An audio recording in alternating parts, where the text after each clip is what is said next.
Good evening. I'm Anatoly Anachalisva, and this is Patriots Must Rise. Um, Over the past decade or so, we've seen a growing division within the churches in America. Arguments about whether or not homosexuality should be accepted, even though it's blatantly against doctrine, even though it's blatantly an abomination to God. Um, whether whether or not um, women should hold pastoral positions, uh, even right down to whether or not we should listen to the government in regards to shutting down the churches for a fake pandemic.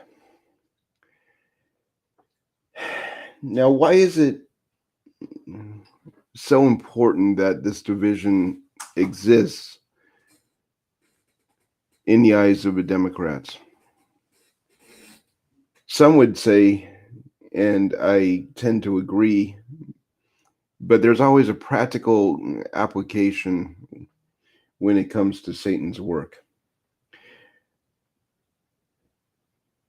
What does the Democrat scum have to gain from inciting this division within churches in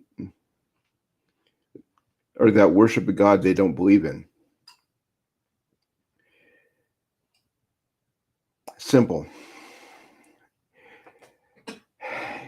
Very simple. In most simplistic terms, the church is the last stronghold of freedom in America. Case in point, when the lockdowns were happening, mayors and governors on the left were doing everything that they could to get the churches to comply with not meeting in the under the false pretense of COVID-19. Those that resisted were either arrested, doxxed, canceled in some way,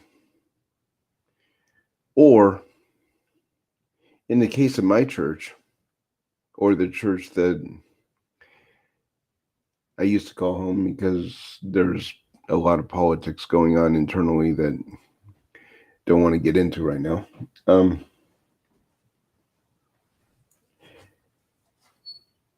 There was actually a standoff between the Vancouver PD and the church members. It would have been another Waco situation, and it just was bad press for the mayor to push the incident, and luckily the sheriff of Vancouver or of Clark County at the time went to our church, and his department started arresting the Vancouver PD, which was kind of comical, I have to admit. But what do they have to gain? What do they have to gain from causing division? Well, like I said, the churches in America are literally the last stronghold of freedom. Everything else has sold out. We We do not have any form of free speech other than our places to worship. We do not have any protection when it comes to even questioning an election, and that happens to be the fundamental obligation of every American, to make sure that the electoral process is questioned, so it stays fair. Because when we do not have an electoral process that is untainted by those that make the laws, who, by the way, are elected, if anyone does not see the conflict of interest there, please leave a comment, because I want to know why you don't see a conflict of interest there. The only way you can have a free election is if government is not involved in how the election is run, and they honor whether or not the election goes their way. Obviously, that's not happening in America. One of the things that the Democrats really hated with the freedom of religion even existing in America, and this part has actually been pretty much eliminated thanks to Barack Obama.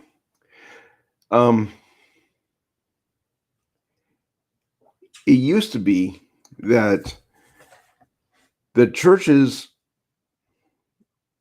would kind of steer through doctrinal teachings and a moral checklist how somebody would vote. Now they're not allowed to do that.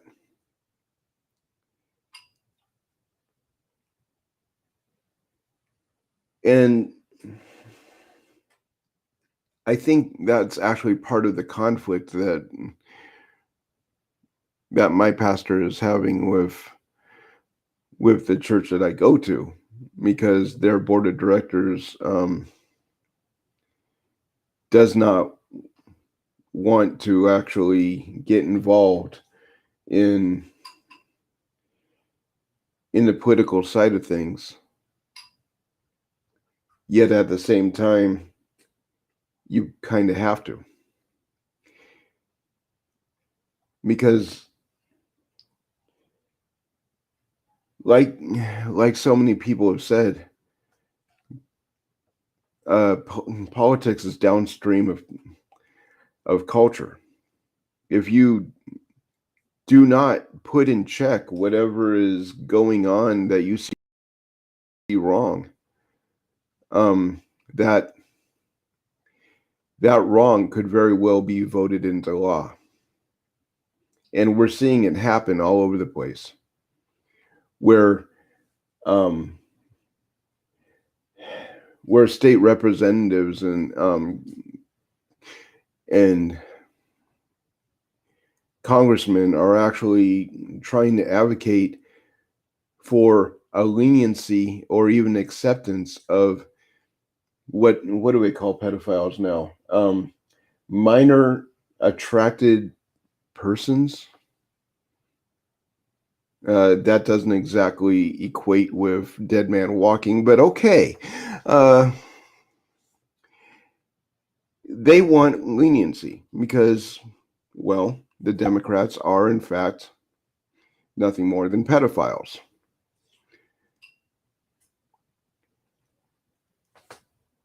I've said it before and I'll say it again, and it's a simple Google search. I don't have to. This is one thing that Google has not actually hidden, kind of because they're proud of it, it seems like.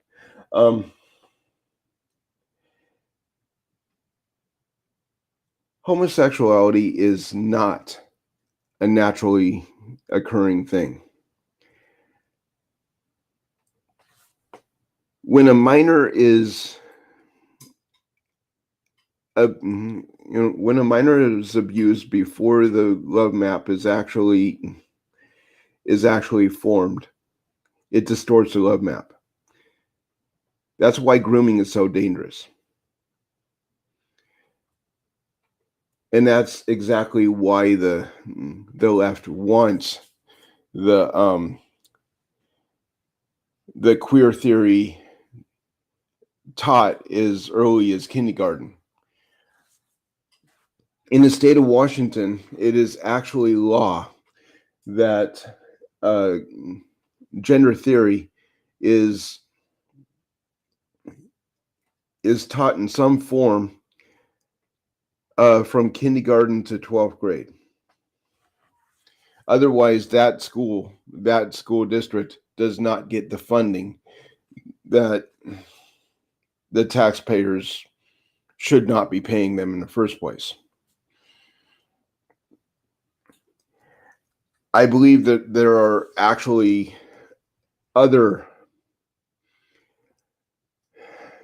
states that have said the same thing. I'm not sure who at this point. But like I was saying, back on track, homosexuality is not a naturally occurring phenomenon. The transgender thing, you cannot, and any legitimate scientist would not argue with me. You cannot say that a child that hasn't even started puberty yet has any inkling of whether or not there's a gender dysphoria. And gender dysphoria happens to be a mental health issue. Yes, they need help, but they do not need to go under a knife at all. And the people that think that they should probably go under a knife themselves. Maybe a guillotine. I'm okay with that. It should be public too.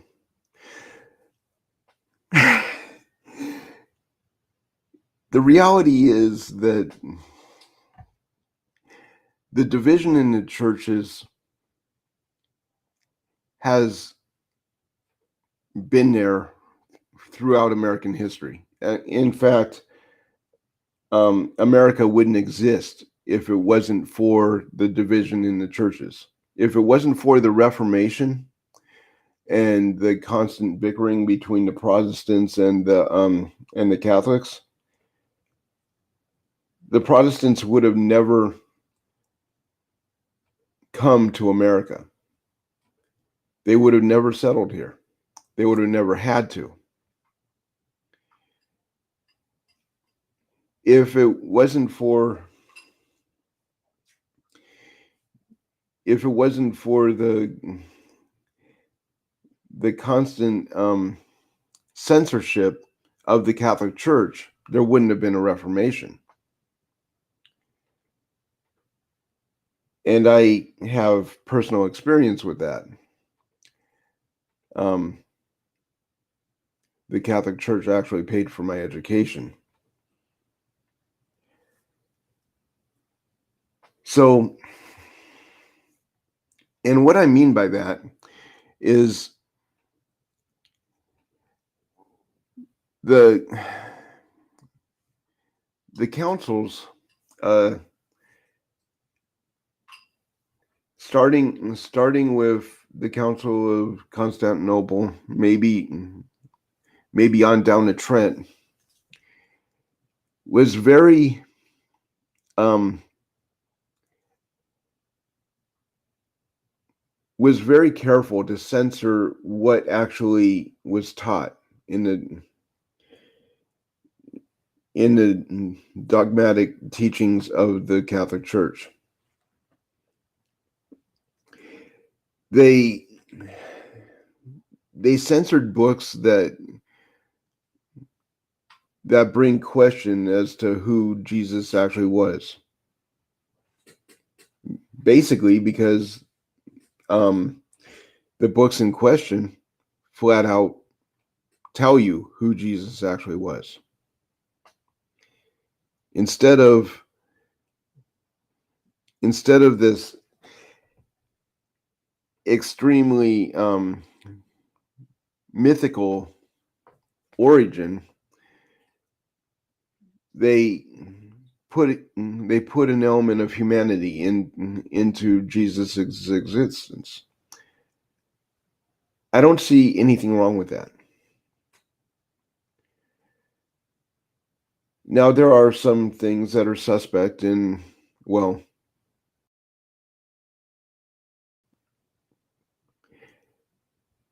but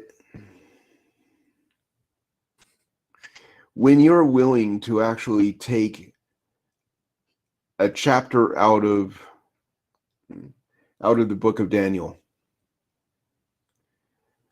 in the case of the Protestants, they have no mention of Bel and the dragon. When you're willing to actually take the Gospel of Judas out of the picture because it paints Judas as something other than a traitor, and further testifies as to how well developed Jesus's plan was. You kind of have to question the methodology of the organization that was actually willing to do so.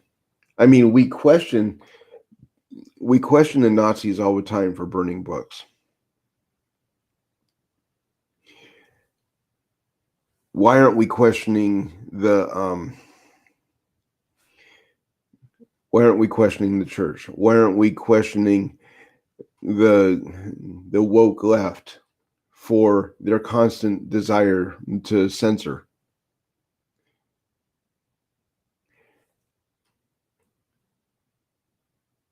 Because the moment you actually start having a conversation, one of two things happen. One, two people that disagreed at one point could actually come to a common ground and unite in whatever they were talking about. That's a big deal, especially when you're talking about a constant division, not only in our country, but in the church itself that founded this country. And that's a big statement right there. Yes, the church founded this country. We are not a people that were well, parts of the East Coast were, but America wasn't really a penal colony. People came here by choice, and they came here by choice because they wanted a chance to actually worship the way they wanted to worship. Literally, the founding documents, it's been said by William Wimple, Francis Scott Key, even George Washington, that the first founding document of America, of the United States of America, happens to be the Bible. Now, I've had many arguments with leftists about that. Hell, they don't even want to acknowledge the Declaration of Independence, and they certainly don't want to acknowledge that their president, and I don't want him to call him president, couldn't even say who endowed the rights of the people.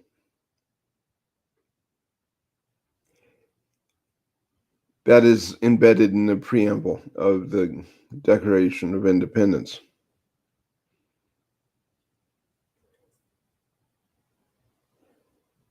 These are evil people. They're constantly trying to defend their right to murder their own child. They're constantly trying to push an agenda that has leaked into the church.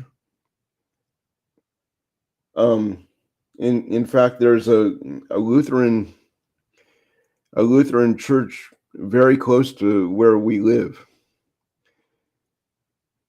that is very openly gay. They cite what they call the Sparkle Creed, and the total abomination of the whole thing actually did turn my stomach to the point that I had to vomit. I went in there because I work weird hours. I got out late, and I would have missed the service at my church. Their service starts a little bit later, so I went in, and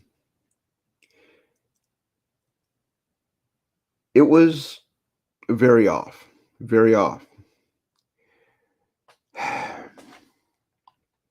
I understand that in this day and age,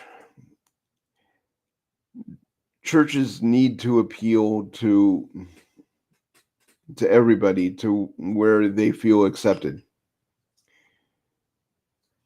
Well, just because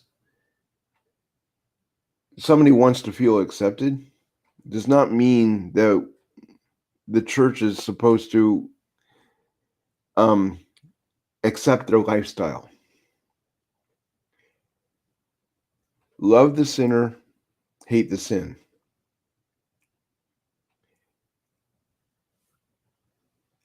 Like I said, the division that is happening within the church has really big dividends for the Satan worshipers on the left. Really big dividends.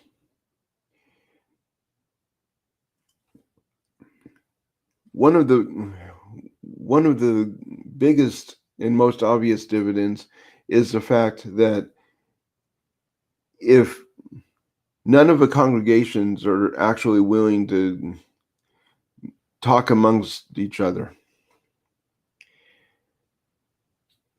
they do not actually find unity.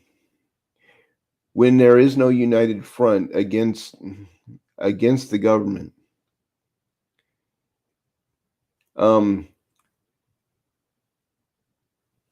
this corrupted government can literally get away with murder, and they do. They do constantly. It used to be that the sole lobbyists for actual freedom in America were Christian coalitions, were groups that were petitioning for whatever the cause might have been, um,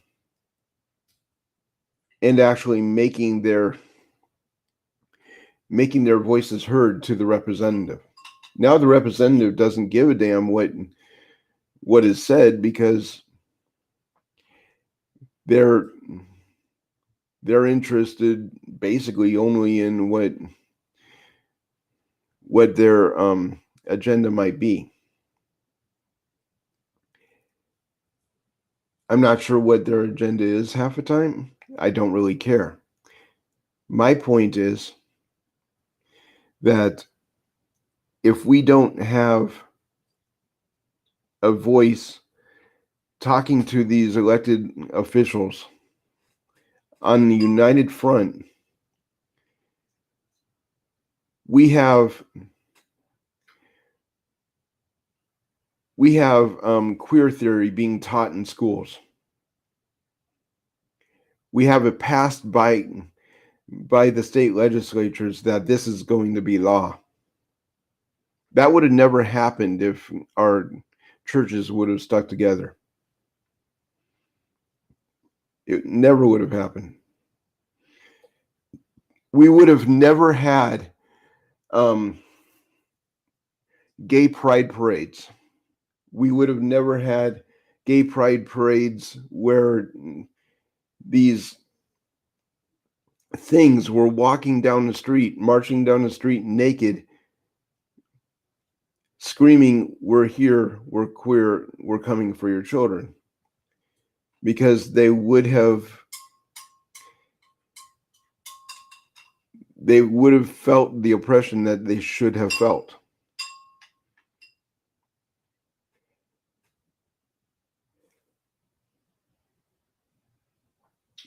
It's supposed to be up to the churches to stand against this stuff. Why aren't we? I'm Anatoly Anatolisova, and this is Patriots Must Rise. Please like, subscribe, live free, die well, and love your neighbor as Christ has loved you.